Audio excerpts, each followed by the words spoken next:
जावियार से कुछ कहा तो नहीं तुमने? परेशान मत हो, नहीं बताया। अगर मुझे बताना ही होता तो मैं उसे बता चुका होता। यहाँ लेके आने का बहाना नहीं करता। शुक्र है।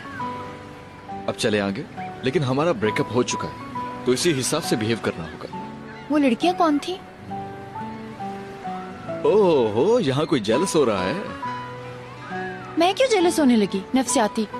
नफसियाती? और मैं खुद सबको बताती फिर रही हूँ कि तुम्हें मुझ में इंटरेस्ट नहीं है, इसलिए मैं अपनी मर्जी का खुद मालिक हूँ। जो चाहूंगा वो करूंगा। बिल्कुल नहीं करूंगा मैं। जहन्नुम में जाओ। तुम्हें इतना गुस्सा क्यों आ रहा है? मुझे गुस्सा नहीं आ रहा, तुम दिला रहे हो। मैंने क्या किया है? क्या अब मैं एंजॉय भी नहीं कर सकता हूँ? नहीं, लेकिन तुम बेशर्म हो। शाइमा ने भी नोटिस किया। जावियार भी तो था, लेकिन वो तो लड़कियों से फ्लर्ट नहीं कर रहा था। हद हो गई है यार, वो लड़की यहाँ पे खुद आकर बैठी थी। तो तुमने उनसे बात क्यों की? मैंने बात की? अरे मैं तो सिर्फ। जाओ जाओ, तुम मुझसे नहीं छुपा सकते, मैं सब जानती हूँ। तुम्हारा आखिर मसला क्या है? तुम्हें जावियार की फिक्र करनी है तो जाओ करो। तुम मुझ पे इतने पहरे क्यों डाल रही हो? और हाँ, वैसे भी मेरा और तुम्हारा अब कोई ताल्लुक नहीं है, याद है ना? याद है। तो प्लीज मुझे एंजॉय करने दो।